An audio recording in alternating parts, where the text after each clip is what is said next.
Salam sejahtera Malaysia. Denyut nadi suara rakyat bergema di channel ini. Sebelum kita mulakan berita pada hari ini, jangan lupa tekan butang subscribe, like dan share. Sila tinggalkan komen anda.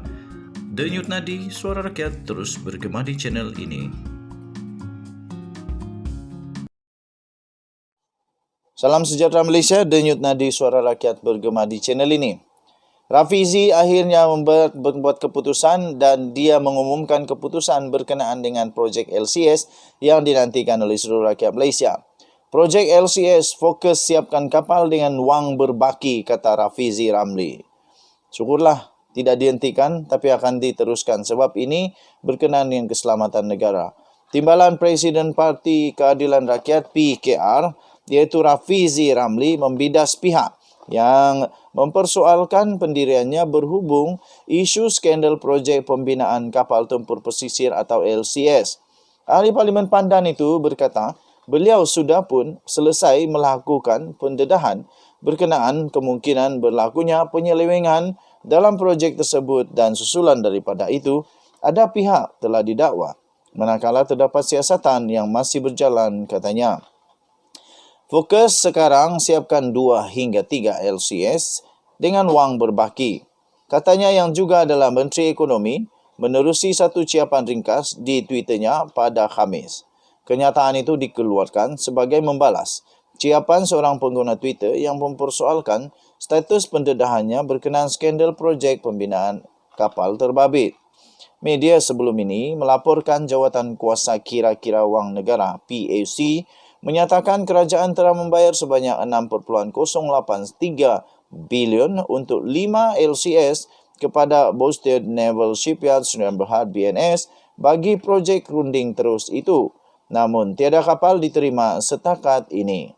Laporan dikeluarkan pada 4 Ogos yang lalu turut menyenaraikan 9 rumusan sebagai punca kepincangan projek pembinaan 6 LCS bagi kegunaan Tentera Laut Diraja Malaysia TLDM bernilai 9 bilion ringgit Malaysia.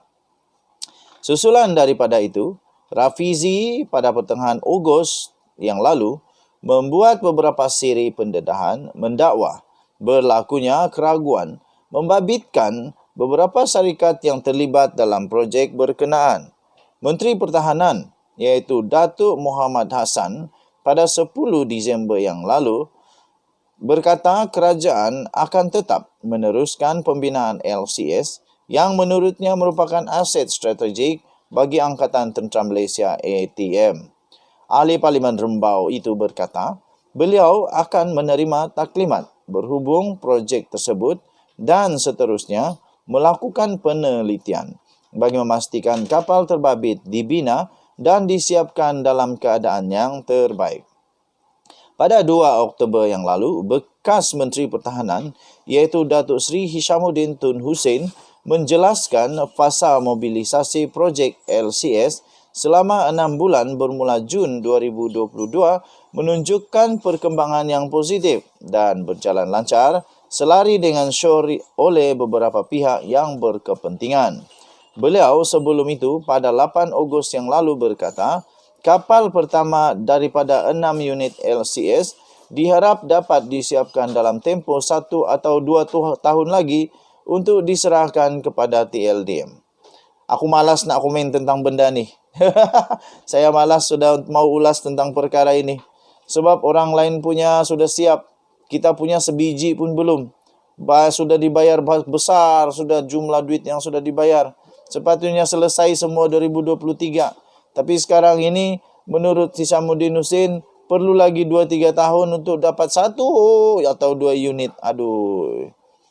Jadi, saya malas sudah mau ulas lah. Biarlah Rafizi yang ulas. Kita jumpa lagi. Bye-bye. Salam sejahtera Malaysia. Denyut nadi suara rakyat bergema di channel ini. Masih lagi berkisar kepada MOU di antara semua parti-parti di dalam kerajaan perpaduan pimpinan Datuk Seri Anwar Ibrahim. Tuan-tuan dan puan yang dihormati sekalian, MOU jurus pemerintahan diktator ini tak benar. Itu kata Fadilah, Timbalan Perdana Menteri Malaysia. Tuan-tuan dan puan yang dihormati sekalian, Sebelum itu saya ingin ucapkan bilion terima kasih kepada semua yang sudah tekan butang subscribe, dan yang belum, saya mohon untuk tekanlah butang subscribe, like dan share, komen banyak-banyak. Kerana kita berimpian channel ini akan menjadi channel yang cukup besar untuk menjadi suara bagi rakyat Malaysia. Dakwaan perjanjian persefahaman bagi membentuk kerajaan perpaduan sebagai tidak berperlembagaan dan akan membawa kepada pemerintahan diktator adalah tidak benar, kata Timbalan Perdana Menteri iaitu Datuk Seri Fadilah Yusof. Beliau berkata, perjanjian persefahaman itu jelas menyatakan kesemua parti komponen dalam kerajaan masih boleh berunding sesama sendiri bagi mencapai kata sepakat, tambahnya. Katanya, Fadilah berkata pihak pembangkang yang tidak bersetuju dengan perjanjian itu boleh membawa perkara berkenaan ke mahkamah untuk diputuskan oleh Badan Kehakiman, katanya. Dalam perjanjian itu ada menyatakan bahawa mana-mana pihak iaitu kerajaan yang tidak berpuas hati hendaklah berunding dengan semua parti yang membentuk kerajaan perpaduan. Jadi kita berundinglah, katanya. Untuk memastikan wujudnya kestabilan politik, kita perlu memastikan tidak akan wujud undi tak percaya kepada Perdana Menteri Datuk Seri Anwar Ibrahim, katanya.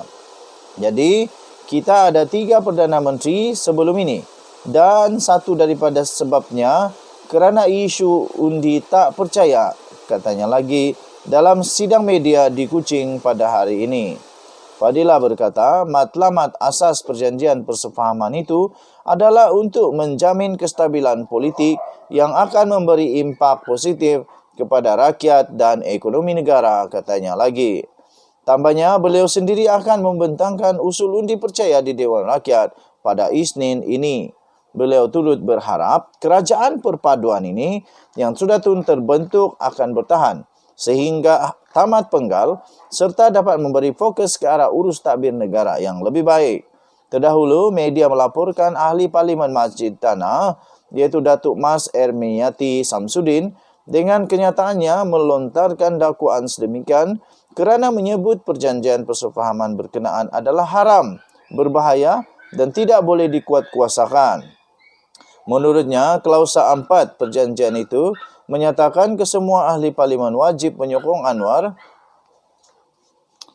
Tuan-tuan dan puan-puan yang dihormati sekalian, menurutnya, klausa 4 perjanjian itu menyatakan kesemua ahli parlimen wajib menyokong Anwar dalam mana-mana usul kepercayaan atau rang undang-undang, bekalan atau mana-mana usul berkaitan kepercayaan kepada Kerajaan Pakatan Harapan Barisan Nasional.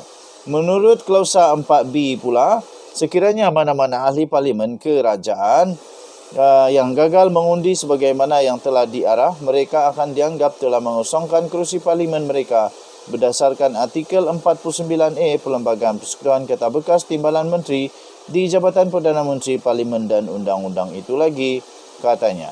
Okey, so tahniah diucapkan kepada Datuk Seri Anwar Ibrahim. Menurut Timbalan Perdana Menteri, MOU tidak pun menjurus kepada pemerintahan diktator. Kita berharap negara Malaysia akan terus maju. Bye-bye.